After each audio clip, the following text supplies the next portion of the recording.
Well, Richard, if you can, just kind of give an assessment of your own play.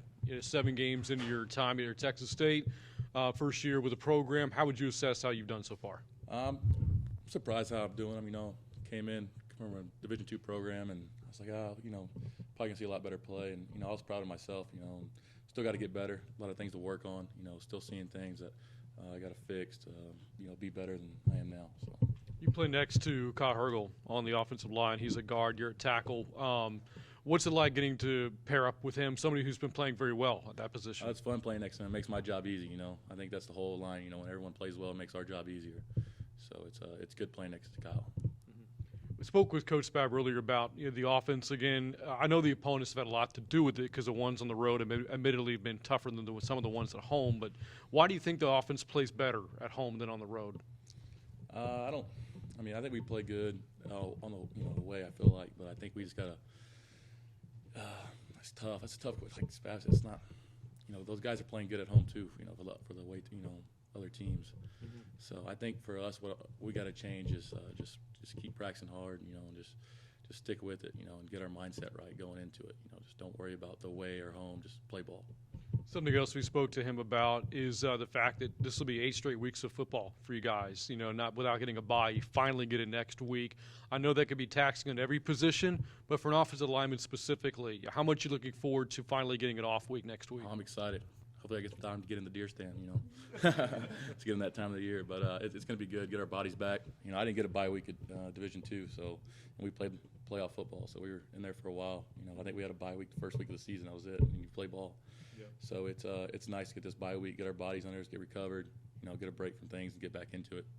Thoughts on Southern Miss? I know when you look at them defensively up front, they're very big, physical, really talented up there specifically. So what are you up against as a lineman this week against Southern Mississippi? These bigger guys, and they're smart football players. They play hard, and I think we just got to play our game. I think that's one thing we've been preaching is, don't worry about our opponent, worry about ourselves, and we got to, see what they're going to, their keys are and everything. But I think we just play hard, play our brand of football. We can dominate these guys.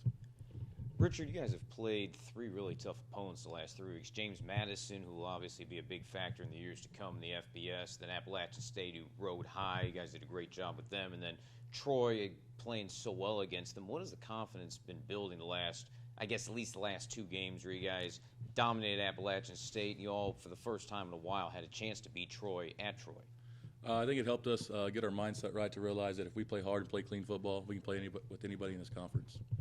You played at East Central. I got to cover you. I know you played for the biggest teddy bear in the world, Joe Hubbard. We know East Central used to being in that district with Judson, with Steele, constantly having to fight just to get into the playoffs. How has that kind of translated over through your time in D2 and now at Texas State, where Texas State's been trying to get up to the top of the Sun Belt?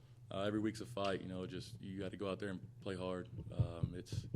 You're playing big-time opponents, and, you look down as the underdog. You can't worry about that. You just got to worry about going out there and playing each play.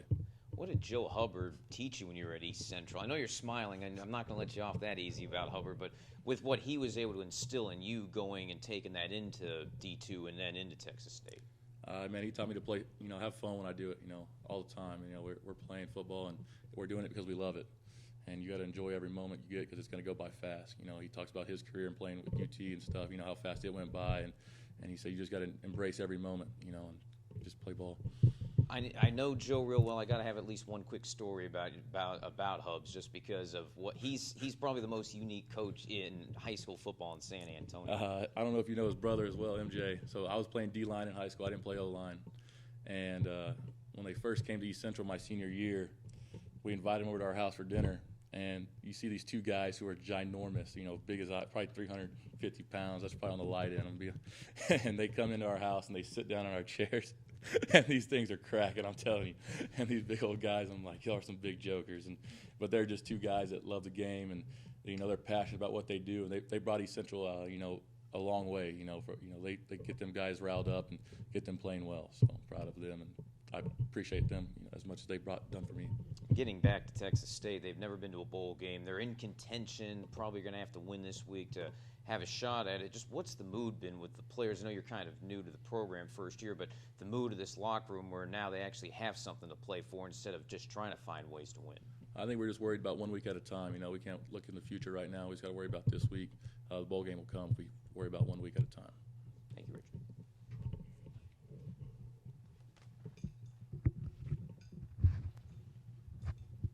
Richard, you played at Texas A&M Commerce, you know, Division II, playing in that Lone Star Conference. So what's the big difference between playing in the Lone Star Conference and playing in the Sun Belt? Big difference. I know I played a lot of good athletes in Division II. We saw a lot of good players. You know, you see a lot, you know, faster paced things, you know, on this level.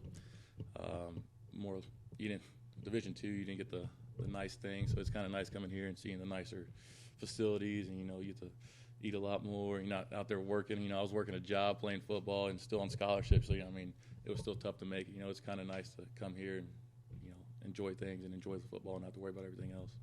You know, at A&M Commerce, you know, Coach Bailiff is still there. You know, the interesting connection between Bailiff is, like, you know, he used to coach at Texas State. Yes. What was your experience playing under Coach Bailiff?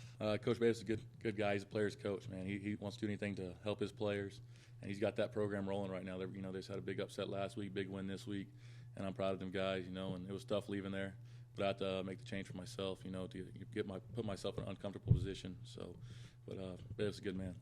Why did you make the decision to leave A&M at Commerce to come here at Texas State? I felt like I got comfortable where I was. I was at the point, you know, I was just older guy, and it was just a routine for me there. I felt like I was under-recruited, too, out of high school, being that I played baseball. I didn't start playing football in my junior year, so I didn't have no offers. When I went to Commerce under Carthel, he told me I was going to play O-line, which I figured that was going to happen. And I get into my junior year, I'm like, hey, I gotta make a change. I'm getting too comfortable. I need to make myself get uncomfortable so I can, you know, get better and get to that next level. So that was my biggest reason.